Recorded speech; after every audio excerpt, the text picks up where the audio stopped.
Hello my friends and welcome back. Thank you very much for being with me again today.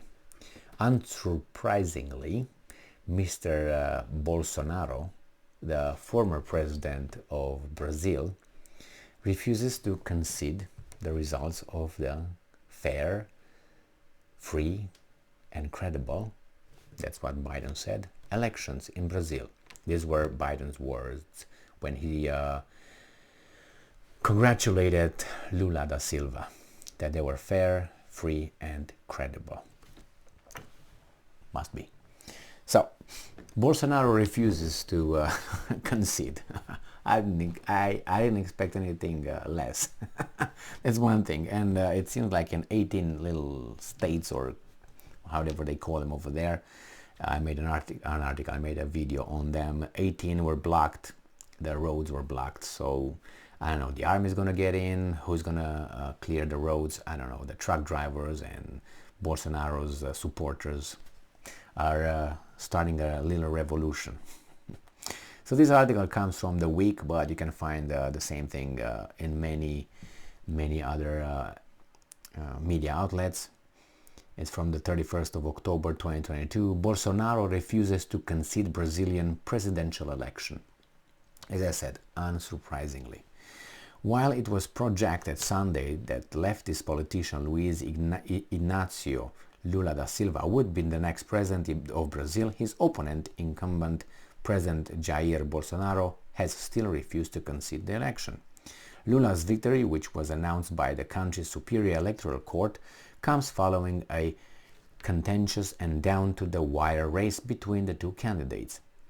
Bolsonaro, an icon of the Brazilian far-right, known for his populist views, narrowly lost the election to Lula, communist. They call it leftist. That's the word they use for Lula, leftist, and they use far-right for Brazilian Bolsonaro.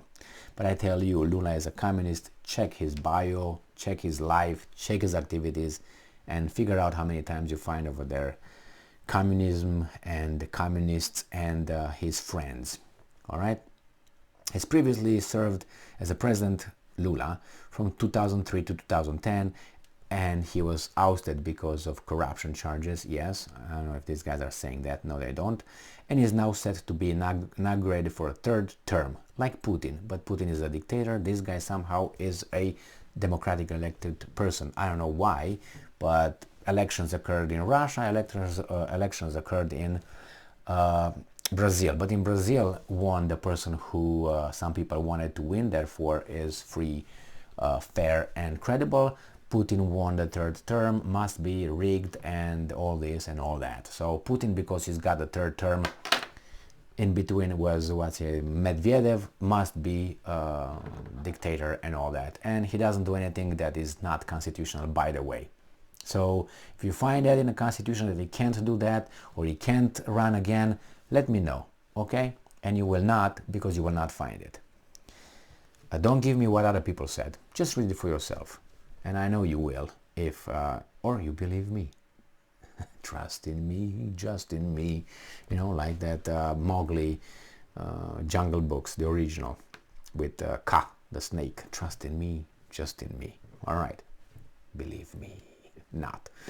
So, Bolsonaro, the nation's electoral authority reported Lula received 50.90% of the votes compared with Bolsonaro's 49.10%, one of the closest margins in Brazilian history.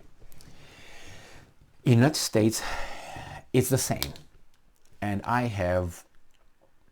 it's hard for me to believe that in a group of people, regardless of what they are, cooks, dancers, strippers, ladies of the night, it's hard to think that they would be so evenly of a population so big in 51 or 50.9 and 49.1 like United States. I give you an example because it's what was here. Remember, the electorate here is more than 100 million people. To have all that electorate, whomever votes, to be so... I suggest my favorite book, the pink one over here, right here. There's that, and that is called Propaganda by Jacques Ellul. It tells you exactly this.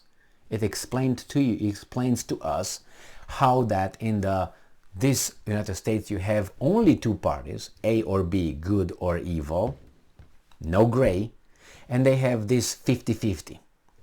Beautiful explained. So let's move on here. However, despite the Brazilian courts and nearly every major news outlet calling the race for Lula, Bolsonaro has still not conceded the elections as of Monday afternoon. I checked a minute ago before I started this, so I want to make sure I don't talk smack. I said Bolsonaro concedes Brazilian elections 2022. He said Bolsonaro doesn't concede, so he's still hiding somewhere. Or he's planning. What should I do now? How can I do something? So, the New York Times noted that neither Bolsonaro nor his three politician sons, all of whom are prolific users of social media, had made any comments on the election since Lula's victory. Bolsonaro's unwillingness to concede, as well as his behavior leading up to the election, is similar to one of his closest allies, former President Donald Trump. Often called the tropical Trump himself, Bolsonaro has previously said he would possibly refuse to accept the electoral outcome, and also claimed to be the victim of widespread voter fraud, something that is almost directly out of Trump's playbook following his 2020 blah blah blah tralala lululu. Okay, so now if let's say I am running against someone and I have information that there are some problems, and being so close, I would have some questions, and I'm not certain that things were fair, or I would like to recount, if possible, the whole thing, the whole process, recount the votes if that's going to be possible, and that's it. I will have some questions. I will not concede until I'm certain that I really lost. And I would suggest the opponent should do the same thing if he loses. Because I don't care really, I care who wins, obviously, if I'm involved in it. But I would like to make sure that the truth is the one that really wins here, not me or the other guy. It's the truth. And but that's me. People think differently, obviously, but in this case, maybe he has some questions, maybe he has something, and wait. You don't have to concede because the weasels in the mass media said that. No, I think you as a human being have the right to make up your mind on your own. You don't wait for CNN or blah blah blah to tell you how this and that. No, that's a process, and we follow the process. And if I have questions and I have evidence that there's some, hanky-panky, or I think they're hanky-panky, I should be allowed to recount the votes, because if I recount the votes should come the same. So the other person should not be scared at all. I know that we are humans and we can add certain kind of things, we can subtract certain other things, but that tells me that means the system is rigged from the get-go. So I don't know, it's just get everybody in a room, get both sides, observers, recount whatever is necessary. Don't let the courts stop the counting, because I want to find out the truth, not to support a system. Because if the system is rigged, I don't want to support that. I want a system that works not hanky-panky, works telling me who really won and who really lost, and shake hands, I lost, next time or never. But you see, we are not there. Used to be here from what I heard, but in other areas where you have self-respect, and you said, okay, well, I concede, and that's it. Look for instance at my favorite US president. Can you guess who that is? I give you three. I'm going to start with Bill Clinton. I will go with the next one with Barack Obama, and I'll go with the third one, Andrew Jackson. Yes, you guessed it, Andrew Jackson. Yes, so he did the same. It happened hanky-panky when he tried, I think, the first time to get elected, and he was very, very upset about it, but he didn't go and challenge anybody to a duel. But Then he won, and then he killed the bank. Good. The bank that now is right there from what, 1913, Christmas Day. Remember that one? Yeah, the Federal Reserve Act. Beautiful. Thank you very much for being with me again today.